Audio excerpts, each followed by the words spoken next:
ജയ പ്രഭുപാദ ജയ പ്രഭുപാദ ജയ പ്രഭുപാദ ശ്രീല പ്രഭുപാദ. ശ്രീല പ്രഭുപാദിന്റെ ശിഷ്യനായിട്ടുള്ള സിദ്ധാന്തദാസ് എന്ന് പറഞ്ഞ ഡിവോട്ടി, അദ്ദേഹത്തിന്റെ ഒരു ബുക്കുണ്ട്, മെമ്മറീസ് ഓഫ് ശ്രീല പ്രഭുപാദ് എന്ന് പറഞ്ഞു.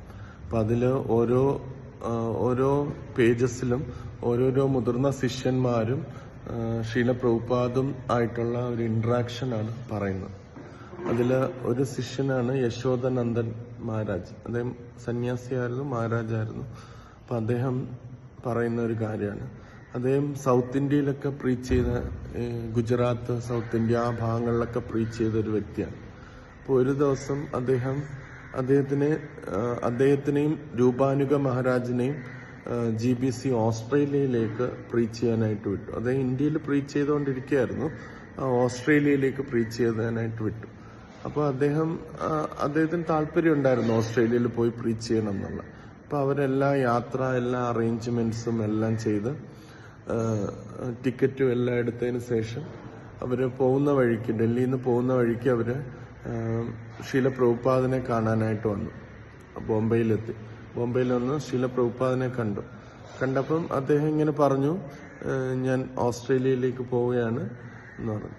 അപ്പം പ്രഭുപാദ് ചോദിച്ചു, എന്താ ഓസ്ട്രേലിയയിൽ എന്താണ് എന്നുള്ളത് ചോദിച്ചു. അപ്പം പ്രഭുപാദിനോട് അദ്ദേഹം പറഞ്ഞു, GBC എന്നെ ഓസ്ട്രേലിയയിൽ പ്രീച്ച് ചെയ്യാനായിട്ട് വിട്ടിരിക്കുകയാണ് എന്നുള്ളത്. അന്ന് പ്രഭുപാദ് ഇങ്ങനെ മറുപടി പറഞ്ഞു, നിനക്ക് അവിടെ പോകണമെങ്കിൽ പോകാം, അല്ലെങ്കിൽ നിനക്ക് ഇവിടെ ഇന്ത്യയിൽ നിൽക്കാനാണെങ്കിൽ താല്പര്യമെങ്കിൽ അത് ചെയ്യാം, ഞാൻ GBCക്ക് ഒരു ലെറ്റർ അയക്കാമെന്ന് പ്രഭുപാദ് പറഞ്ഞു. അപ്പം പിന്നെ കുറച്ചു നേരം കഴിഞ്ഞ് പ്രഭുപാദ് പറഞ്ഞു, നിനക്ക് ഇവിടെ നിൽക്കാനാ താല്പര്യമെങ്കിൽ നിനക്ക് അതും ചെയ്യാമെന്ന് പറഞ്ഞു. അങ്ങനെ രാവിലെയാണ് യശോദാനന്ദ പ്രഭുപാദിനോട് പറഞ്ഞത്. അങ്ങനെ ഒരു അച്ഛൻ മകനെ കളിപ്പിക്കുന്നത് പോലെ ആ ഉച്ച വരെ പ്രഭുപാദ് ഇങ്ങനെ ഈ രണ്ട് കാര്യം പറഞ്ഞു. നിനക്ക് ഓസ്ട്രേലിയയിൽ പോകണമെങ്കിൽ നിനക്ക് അവിടെ പോകാം, നിനക്ക് ഇന്ത്യയിൽ നിൽക്കണമെങ്കിൽ ഇന്ത്യയിൽ നിൽക്കാം. അങ്ങനെ 2-3 വട്ടം ആയപ്പോഴത്തേന് യശോദൻ പ്രഭുവിന് ആകെ കൺഫ്യൂഷനായി, എന്ത് ചെയ്യണം എന്നറിയാതായി. അപ്പൊ അദ്ദേഹം ഉച്ച കഴിഞ്ഞിട്ട് വീണ്ടും പ്രഭുപാദിനെ കാണാനായിട്ട് വന്നു. പ്രഭുപാദിനെ കണ്ട് നമസ്കരിച്ചിട്ട് പറഞ്ഞു, പ്രഭുപാദ് അങ്ങ് പറയുന്നുണ്ട് ഇവിടെ നിൽക്കണം എന്ന് പറയുന്നുണ്ട്, അതേസമയം അങ്ങ് തന്നെ പറയുന്നുണ്ട് നിനക്ക് അവിടെ പോകണമെങ്കിൽ അവിടെ പോകണം എന്നും പറയുന്നുണ്ട്.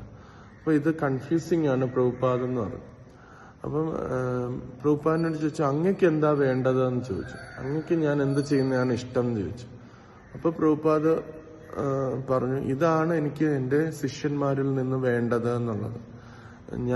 എനിക്കെന്ത് ചെയ്യാൻ പറ്റും, അല്ല എന്ത് ചെയ്യണം എന്ന് ഞാൻ ചിന്തിക്കാതെ ഗുരുവിന് എന്താണ് താല്പര്യം എന്ന് നമ്മൾ ശ്രദ്ധിക്കണം, അതാണ് വേണ്ടത് എന്നുള്ളത് പറഞ്ഞു. ഇത് യശോദൻ പ്രഭുവിനോട് മാത്രമല്ല പ്രഭുപാദ് പറഞ്ഞു, പ്രഭുപാദ് എന്നിട്ട് കൂട്ടി പറഞ്ഞു, ഇതാണ് എൻ്റെ എല്ലാ ശിഷ്യന്മാരിൽ നിന്നും എനിക്ക് വേണ്ടത് എന്നുള്ളത് പറഞ്ഞു. അങ്ങനെ പ്രഭുപാദ് പറഞ്ഞു, നീ ഇന്ത്യയിൽ തന്നെ നിൽക്കാൻ പറഞ്ഞു.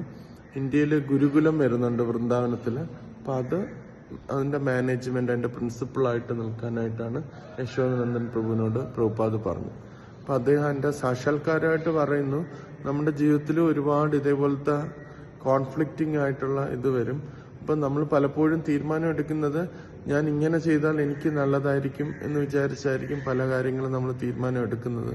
പക്ഷെ യഥാർത്ഥത്തിൽ നമ്മൾ ചെയ്യേണ്ടത് ഗുരുവിന് എന്താണ് താല്പര്യം, ഈശ്വരന് എന്താണ് താല്പര്യം എന്ന് മനസ്സിലാക്കി അതാണ് ചെയ്യേണ്ടത്, അതാണ് നമ്മുടെ ശരിയായ വഴി എന്നുള്ളത് പ്രഭുപാദ് ഇതിലൂടെ കാണിച്ചു തന്നു എന്ന് യശോദാനന്ദ പ്രഭു പറയുന്നു.